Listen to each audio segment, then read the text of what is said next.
Oi, para quem não me conhece, eu sou Daísa Galvão. Eu tenho 2 páginas no Instagram, uma sobre conexões de alma e a outra sobre o sagrado feminino. Quem tiver interesse, as informações estão aqui. Também sou terapeuta multidimensional. Hoje eu vim falar um pouco sobre a questão de vidas passadas. É meio que uma continuação do vídeo anterior. Quem ainda não viu, o nome do vídeo é Chama Gêmea e os Registros Akáshicos. Muitas pessoas que eu atendo até dizem assim: Daísa, pode contar a minha história. E de vez em quando eu solto uma coisa ou outra aqui, né? Porque permitem. Eu até pensei em falar um pouco assim das pessoas, não dando nomes assim, mas as pessoas que permitem contar suas histórias, gravar alguns vídeos falando sobre isso, né? Porque eu acho que talvez possa ajudar outras pessoas em jornada de chama gêmea. Então, só que hoje eu vou falar um pouco da minha história. Eu não posso abrir aqui muito, né? Porque eu não estou em união com a minha chama gêmea, eu não vou mentir. Eu aprendi a lidar com isso. Claro que eu sinto saudade, lógico. Claro que eu queria estar com ele agora, mas eu sei que não é o momento. A gente sabe, a gente sente que não é o momento. Ele precisa terminar o que é necessário. E se for da vontade divina, a gente ainda fica. Independente com quem eu ainda for me envolver ou com quem ele for se envolver. A gente tá aqui para aprender, para curar, para reparar situações. E o que eu quero falar? Quem assistiu o vídeo, né, eu falando sobre os registros akáshicos, viu que eu falei, né, dos fractais. Não é que são nossos fragmentos em outras vidas que não souberam lidar com determinadas situações. E a gente vem, né, passa por esse processo de cura aqui. Às vezes o que a gente vivenciou e o que a gente precisa resolver aqui não foi nem situações assim com a nossa chama, mas existem sim situações que foram com a nossa chama. E eu vou contar um pouco do que eu puder sobre essa história. Desde criança eu sempre me questionei muito. Eu vi a música da Viagem, a novela Viagem. Eu tinha 10 anos. E tem uma mensagem no final da novela, né? Que me despertou algo assim. É uma mensagem linda. Só é procurar aí no Google que vocês vão achar. E aí,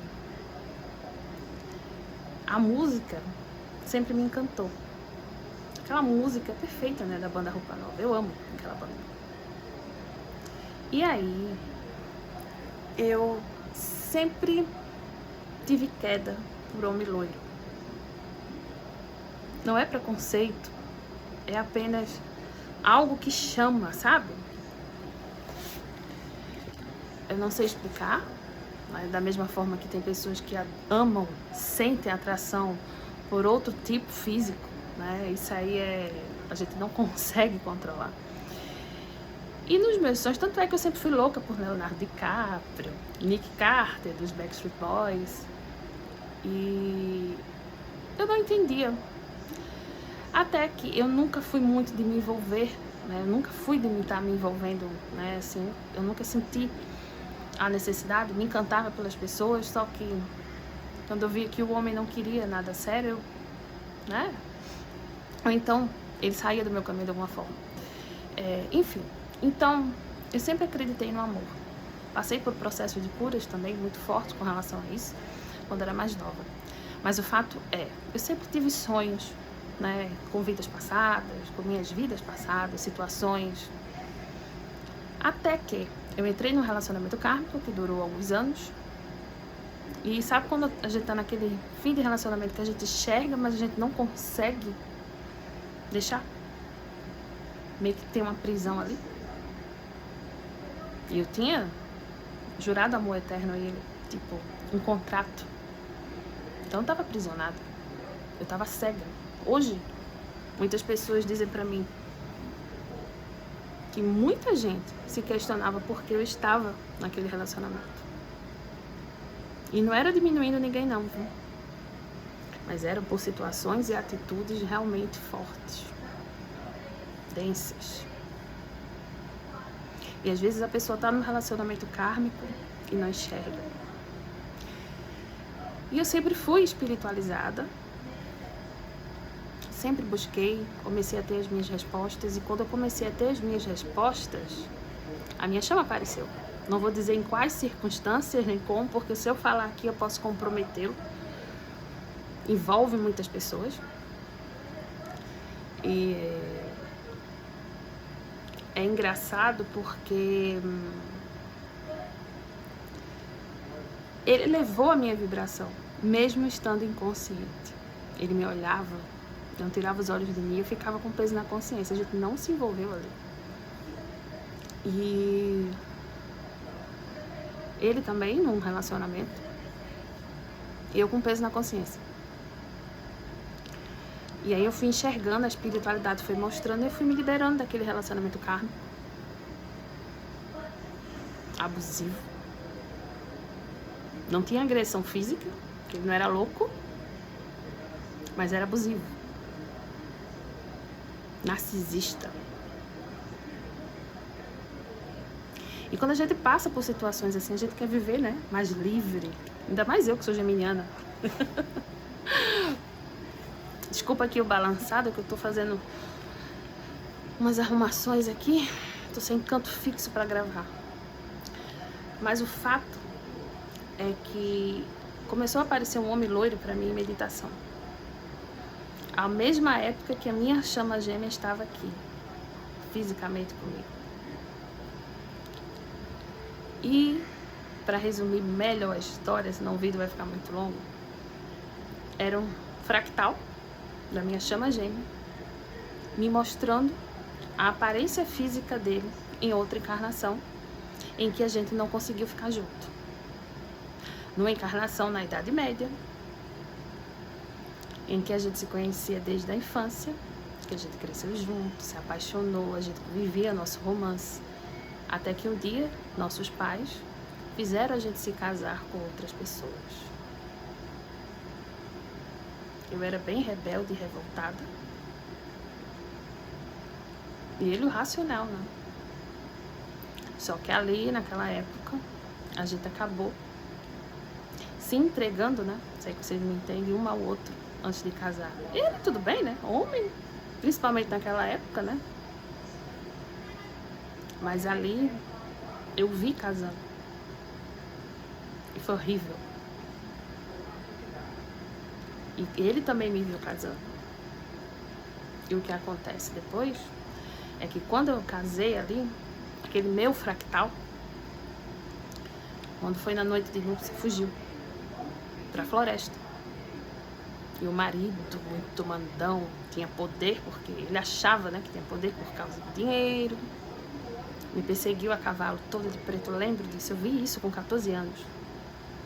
E eu sempre vi nessa vida decidida a lutar por mim, me amar cada vez mais e ser feliz independentemente de qualquer coisa. E depois que aquele marido, né, naquele fractal, ele descobre que eu já, né, aquele meu fractal tinha sido de outro homem e queria saber quem era. Eu nunca lhe falei, porque eu sabia que ele poderia fazer alguma besteira. Resumindo, no passado tempo, descobri que eu estava grávida e era da minha chama. Eu fui morar mais distante. Tô falando ali na Escandinávia, né? E anos depois, aquele marido faliu. A gente volta pro povoado com 2 filhos, um da minha chama, que não sabia de nada, e nem o marido, né, também sabia, e outro do marido. Até que reencontrei a chama e a gente começou a se relacionar. Aquele homem, né, era muito cruel, batia. Não tô justificando aqui traição, tá? A traição iria acontecer de uma forma ou de outra. A diferença é que se fosse um homem bom, teria peso na consciência, né? Só que o amor é muito forte. A energia que puxa assim pra chama gêmea é muito forte. E aí a gente se envolveu, a gente combinou de fugir. Ele não tinha filhos até o momento. A mulher dele também não era lá essas coisas. E aí o que acontece? A gente marcou, ele soube do nosso filho, ficou encantado, a gente marcou de fugir certa noite. E ele não apareceu. Eu fui com as crianças e ele não apareceu. Pra mim ali a vida tinha acabado. Quando eu cheguei em casa, o marido espancou e me aprisionou porque percebeu que eu ia fugir. Só que até o momento eu xinguei a chama. Eu disse que ele só me usou, que ele não queria nada sério. E não era verdade. Num belo dia, eu tô com o dito marido passeando, encontro ele e a dita esposa. E aquilo é como uma punhalada em mim. Porque eu olho para a barriga dela, ela estava grávida. E ela que havia descoberto tudo, porque ela tinha visto nós dois juntos e não tinha dito nada. Ela fez questão de evidenciar a tal noite que ele ia sair e quando descobriu que ela estava grávida. Ali, aquele meu fractal entendeu tudo. Mas não tinha mais forças.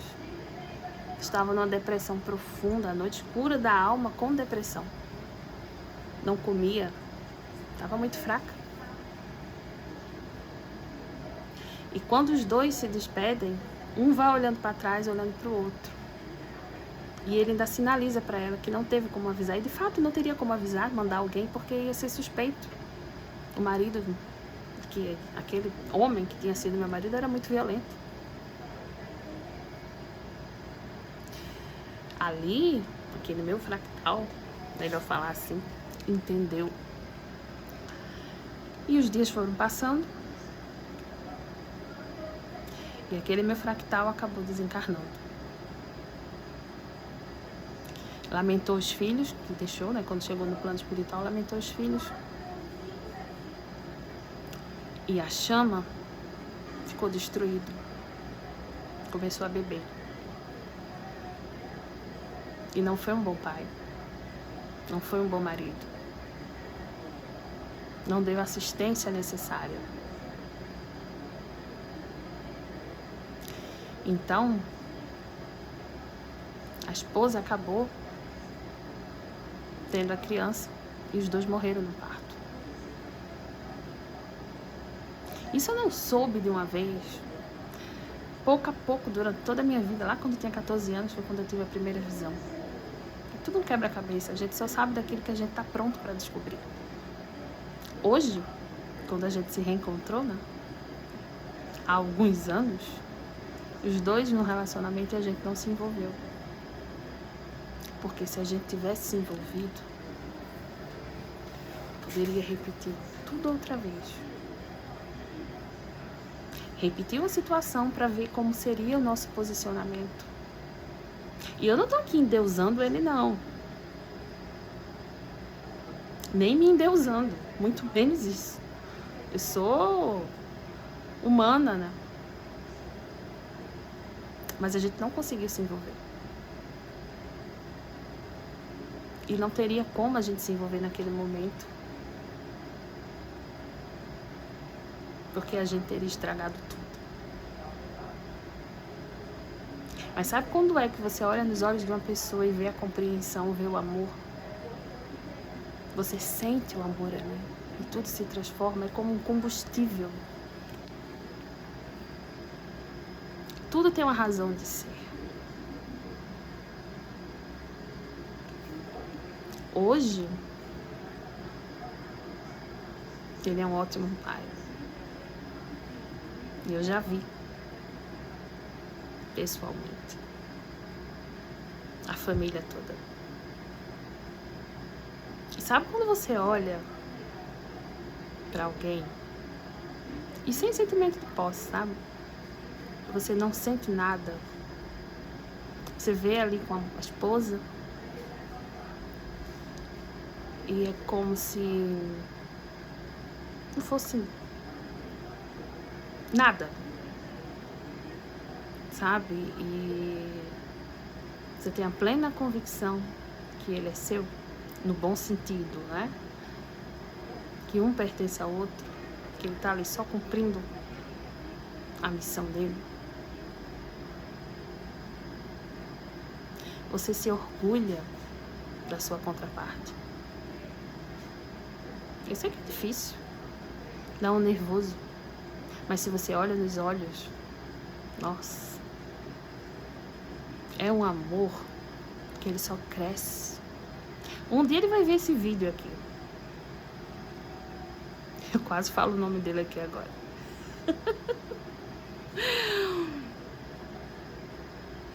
Mas esse amor ele é crescente. Porém, ele não me impede de eu me envolver com a alma gêmea, por exemplo. Também é amor. A alma gêmea também é amor. É diferente da chama, mas é amor. Mas o que eu quero dizer aqui é a gente ter consciência que estamos sempre buscando o nosso melhor. O seu divino masculino, mesmo que esteja distante, mesmo diante de certas situações ou em negação, ele está achando que está indo pelo caminho certo. E é necessário respeitar isso. Ninguém é superior ao outro só porque tem consciência espiritual. Quem disse que o seu divino masculino não está cumprindo o que veio cumprir aqui? Que ele venha para ficar e não para ficar indo e vindo. Que ele se liberte do necessário. Isso aqui é uma passagem. A chama e você estão unidos para a eternidade. E a gente nem imagina, né, como é isso. Só o amor constrói. Só o amor vale a pena. E quando a gente enxerga além das aparências, a gente compreende o outro. A gente se compreende. A gente expande em amor incondicional. A gente vira amor em movimento. É necessário enxergar o outro além do que ele demonstra ser. Confie. Não desista de quem você está se tornando. É um processo de construção. E eu não estou aqui romantizando a situação. Deus, a fonte criadora, habita dentro de você. Não tenha medo. O melhor está por vir. Sempre vale a pena. Todo crescimento vale a pena. Onde há amor, há compreensão. Mas onde há reclamação, há estagnação. Recolha-se. Perceba o seu processo. Dê graças ao Pai, a Deus, a Mãe, por quem você está se tornando. Tenha paciência com você, para poder desenvolver a paciência com os outros. Se atenta ao seu processo, aos seus mentores. Que a fonte te abençoe grandemente. Gratidão.